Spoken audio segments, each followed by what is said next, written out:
ضحكة وفقد موجع. Jadi kegelisahan saya ini saya tuangkan di dalam video saya ini supaya teman-teman waspada. Mereka akan terus membangkitkan emosi kaum sakit hati supaya mereka mau dijadikan martir-martir yang memerangi saudaranya sendiri. Pasukan Nabi Rizik kan orang Indonesia. Kenapa mau memerangi saudaranya sendiri? Kalau pasukan pembela ulama pribumi, jelas mereka memang tidak suka dengan orang Yaman saat ini. Mereka ingin menjaga NKRI. Wajar kalau mereka marah. Jadi semua orang yang punya ilmu waktu itu sekarang begitu besar, berjasa dalam menyampaikan, menyebar Islam Nusantara, negara kita ini akhirnya digantikan secara paksa oleh kekuatan penjajah dengan menggunakan nama Habib. Akhirnya semua kiai, gelarnya apapun, termasuk sekarang bangsawan-bangsawan kerajaan kita, kiai, semua menjadi budak, betul, kiai? Meleleh semua. Meleleh semua. Dan ini apa memang diawali semenjak dulu. Dari kalangan Balawi itu, leluhur-leluhurnya Balawi. Kan mereka punya leluhur yang namanya Sohib Mirbat. Nah, itu pemilik penguasa Mirbat. Ada lagi Sohibul Hamra. Dan masih banyak lagi kalau ditelusuri itu. Leluhur-leluhur mereka itu. Jadi memang itu adalah upaya-upaya, menurut pandangan saya ya, itu adalah upaya-upaya untuk menguasai suatu tempat. Sekarang VOC, pemerintah Belanda, waktu itu menyematkan gelar Habib kepada imigran Yaman. Ini yang perlu disampaikan, Kiai. Kenapa nggak Syarif Sayyid? Ini untuk mengganti. Karena kalau kita lihat kan seperti bahasan Profesor Manhem Ali, ternyata dalam kitab Taurat itu kan semua keturunan Bani Ismail disebut dengan Syarifan, dengan Syarif. Jadi tidak ada dari zaman dulu keturunan sekarang Bani Ismail sebut dengan Habib. Itu kan akal-akalan mereka aja. Padahal Habib itu sebetulnya kan panggilan mutlak dari Allah kepada Kanjeng Nabi Muhammad yang sebenarnya tertera dalam kitab Taurat. Wa anta habibi wa rasuli, kan begitu Allah bilangnya, engkau adalah utusan dan kekasihku. Habib ini adalah mutlak untuk Kanjeng Nabi Muhammad. Dan ini dicangkok, diambil paksa oleh kelompok Balawi dengan kalimat Habib. Jadi perlu ketahui bahwa sekarang penyematan gelar Habib oleh pemerintah Belanda waktu itu kepada sekarang imigran Yaman adalah untuk menggeser posisi sosial, keilmuan, dan para bangsawan di negara kita. Kiai, ajengan, apakah itu Aceng kalau di Garut, apakah sekarang Tengku, segala macam, itu semuanya digeser penamaan itu dengan kalimat Habib. Jadi semua orang yang punya ilmu waktu itu sekarang begitu besar, berjasa dalam menyampaikan, menyebar Islam Nusantara, negara kita ini akhirnya digantikan secara paksa oleh kekuatan penjajah dengan menggunakan nama Habib. Akhirnya semua kiai, gelarnya apapun, termasuk sekarang bangsawan-bangsawan kerajaan kita, kiai, semua menjadi budak, betul, kiai? Meleleh semua. Meleleh semua. Dan ini kembali berlangsung sampai saat ini, kiai. Lah ini strategi siapa? Ini jelas strateginya VOC Belanda. Dan kiai-kiai kita masih nggak ngeh juga dengan kejadian yang sekarang telah menimpa kiai kita dulu, bangsawan-bangsawan kita yang dijadikan budak sekarang oleh pemerintah Hindia Belanda waktu itu. Jadi nggak perlu takut kualat, justru Allah ini maha luar biasa. Allah bukakan semua aib mereka sekaligus sekarang, Kiai. Allah buka semua. Ada yang percaya, ada yang nggak percaya. Tapi alhamdulillah, Kiai, lebih banyak yang percaya karena masyarakat kita termasuk masyarakat yang masih mau menerima kajian ilmiah, walaupun memang minim literasi.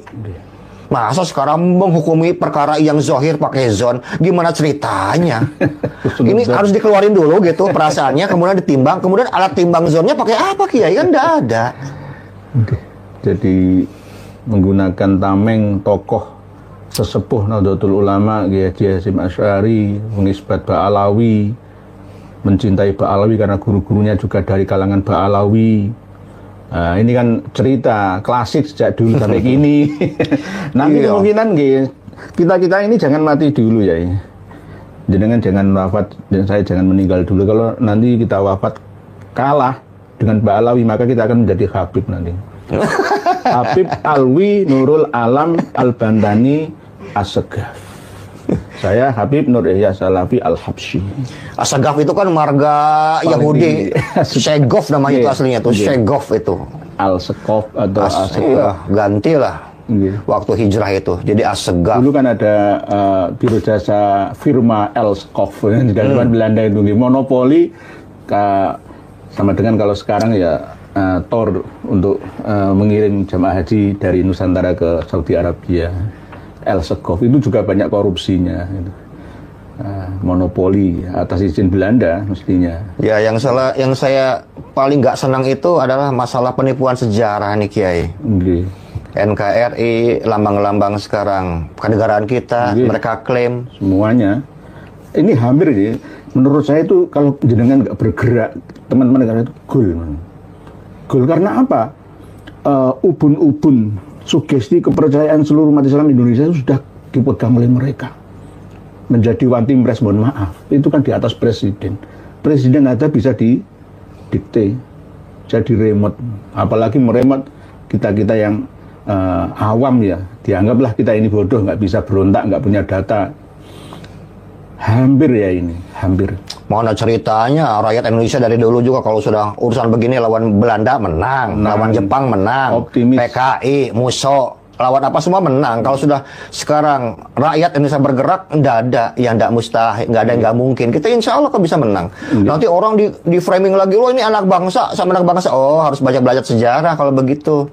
Karena zaman dulu dari zaman kerajaan anak bangsa dengan anak bangsa perang terus ya. Perang terus, Jadi nggak perlu di framing kayak begitu. Memang itu Indonesia memang begitu dari dulu. Anak bangsa perang terus. Jadi bukan kita ingin perang, enggak. Kita ingin membuktikan bahwa data yang kita sekarang sajikan ini akurat. Bahkan andai kata gitu, Romo Kiai, andai kata sekarang Kiai Haji Hasyim Asy'ari, Kiai Haji sekarang dari Bangkalan, kemudian sekarang Imam Nawawi, Al-Bantani hidup di zaman kita. Kita nggak akan sungkan untuk datang kepada mereka dan kita akan berikan ini riset kita loh Kiai. Kita akan berikan kepada mereka. Tolong sekarang cek and recheck, diperiksa betul enggak? Gitu loh. Jadi jangan beranggapan bahwa mereka berfatwa waktu itu sekarang mengikuti fatwa dan dianggap sakral sesuai dengan kondisi sekarang. Oh enggak, fatwa itu bisa berubah kok. Kalau jadid, kalau kodim, kalau jadid. Iya, kadang-kadang saya juga kurang ngerti kok Kiai menganggap fatwa sebagai sesuatu yang sakral gitu Kiai. Tidak ada data untuk mengimbanginya ya itu. Terus juga ditambah, loh mereka ini orang-orang soleh, mereka ini wali, masa wali katanya salah, nggak apa? Masa wali bisa salah? Lah wali kan bisa salah, yang bisa salah kan Nabi, saya bilang. Yang maksum itu cuma Rasulullah. Satu, yang kedua, saya katakan, saya sering bantah begini, Kiai. Andaikan sekarang orang-orang yang kita anggap soleh dan kita anggap wali menyatakan bahwa Ba'alawi ini adalah zuriyah Nabi dan kita anggap mereka wali, kemudian kenapa juga sekarang saudara-saudara kita yang bawa data valid sesuai dengan fakta tidak bisa dibantah, tidak disebut wali, saya bilang harusnya ini dong. Dibalik gitu ya. Dibalik ini wali. Wong bawa data kita loh. Masa orang nggak bawa data jadi wali, kita bawa data nggak jadi wali, gimana logikanya? Saya bilang kan terbalik ya. Wong Doni kok bisa mengalahkan ilmu. Oh iya, nggak bisa. Kan Rasul sudah bilang, qaidul ilma bil kitab. Catat ilmu dengan catatan. Jadi pencatatannya sebagai tanggung jawab bentuk ilmiah yang diajarkan Kanjeng Nabi pada para sahabatnya, Kiai. Ada hall Gresik, kemudian sehari setelahnya itu langsung hall Lawang. Ya. Lawang di Malang ya. Jadi itu sebelumnya Tanggul, Gus. Belum Tanggul tuh. Sebelumnya Gresik Tanggul kan? Tanggul. Tanggul. Nah, terus sebelumnya itu Solo, nanti Malang.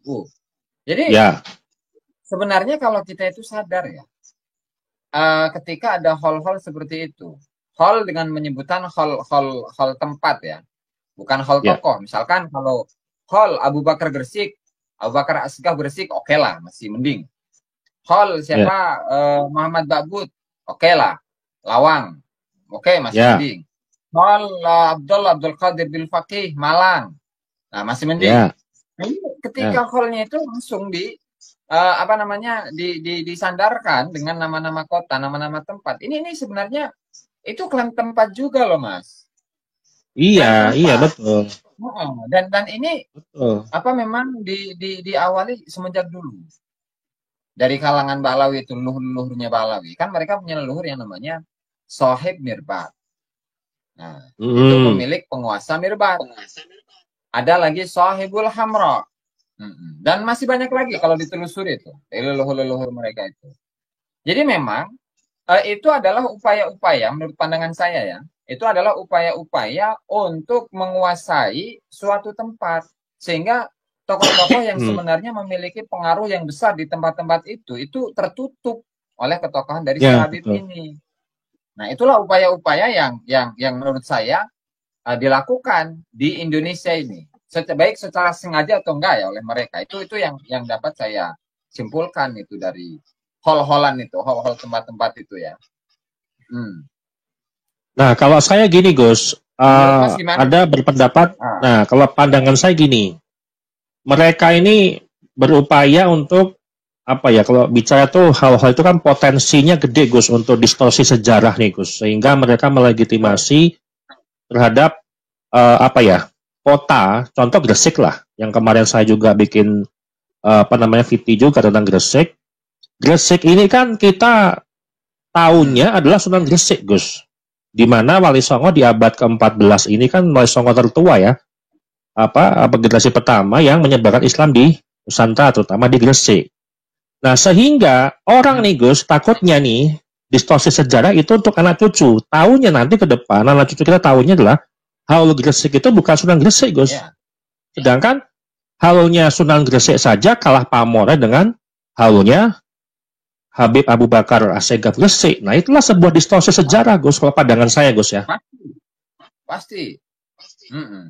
Itu kan menghilangkan jejak nanti kan, menghilangkan sejarah. Iya, betul.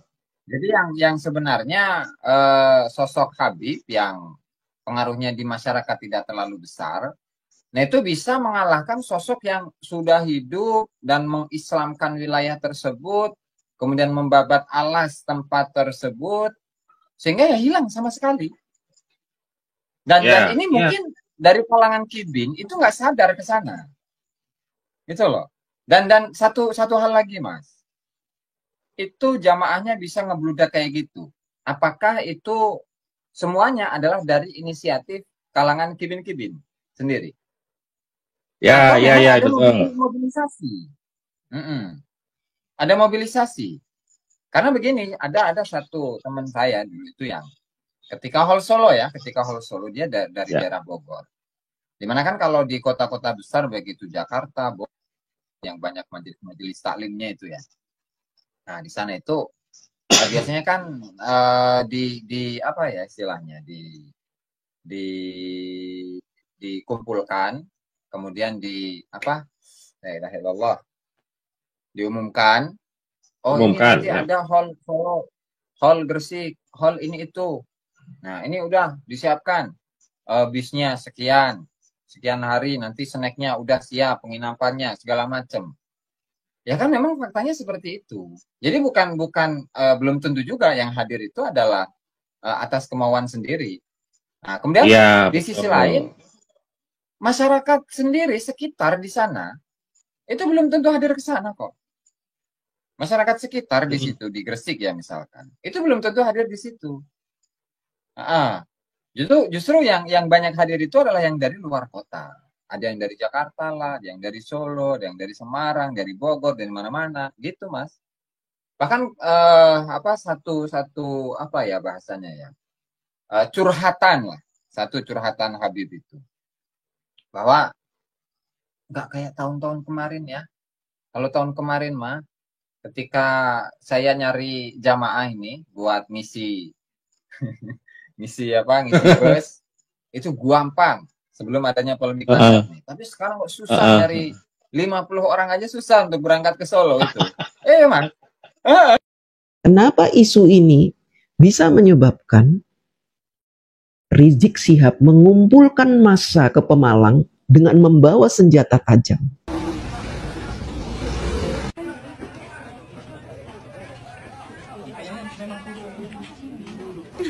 Nusantara diri kita. Semangat, Pak. Semangat. Iya. Ya, semangat berjuang.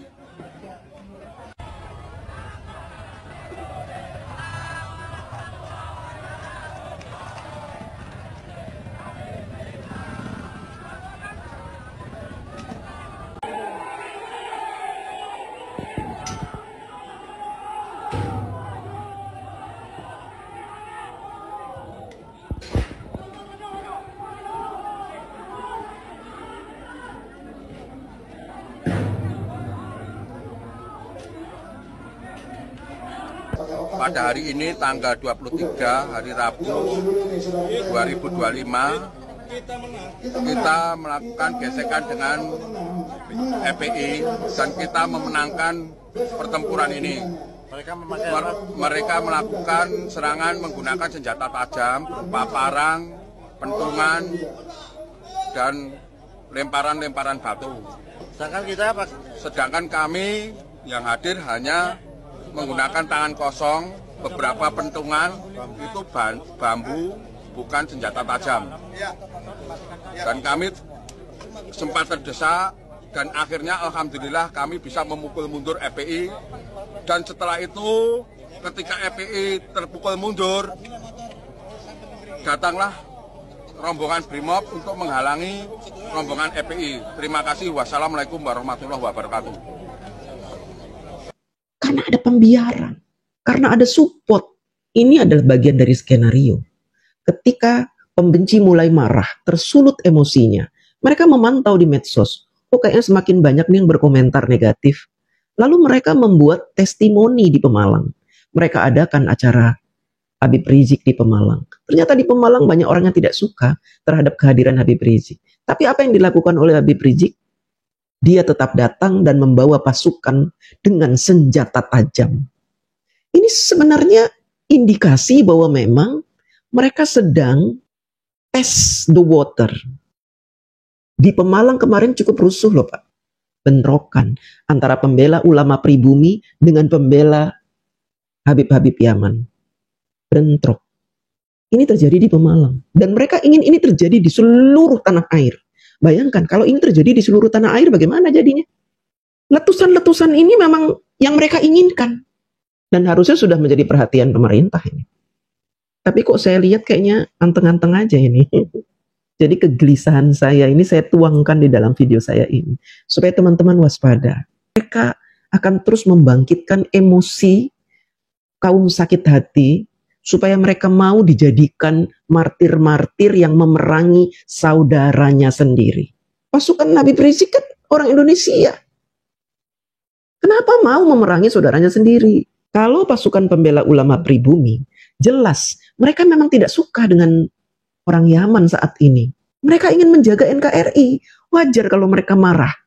Dan ketika pribumi marah, kenapa orang Yaman ini nantang dengan membawa pasukan? Mereka membawa tameng dari pribumi juga gitu. Mereka ingin mengadu domba, Pak. Pak Prabowo, coba dengarkan video saya ini, Pak. Mohon didengarkan. Sebenarnya teman-teman, kekuatan para pembenci ini sedikit sekali. Orang-orang yang dulu mendukung FPI dan HTI. Kaum pembenci yang sudah putus asa karena selalu menemui kekalahan demi kekalahan. Siapa yang mereka dukung pasti kalah. Mereka tidur. Mereka putus asa. Nah, kaum pembenci ini, Roy CS, Purnawirawan, Habib-Habib, sedang berusaha membangunkan kekuatan yang tidur ini. Dengan tadi kebencian demi kebencian, isu demi isu, fitnah demi fitnah. Saya sebenarnya tidak putus asa melawan mereka. Tapi kalau tidak ada komen dari pemerintah, saya khawatir. Semakin lama semakin besar kebencian ini tumbuh. Dan kekhawatiran saya terjadi ketika ada perang kecil di Pemalang kemarin itu. Ini sebenarnya contoh. Contoh aksi yang sudah mereka siapkan untuk membuat kerusuhan di negara kita. Dan harusnya ini bisa menjadi warning bagi pemerintah. Untuk tidak membiarkan aksi-aksi seperti ini terjadi lagi.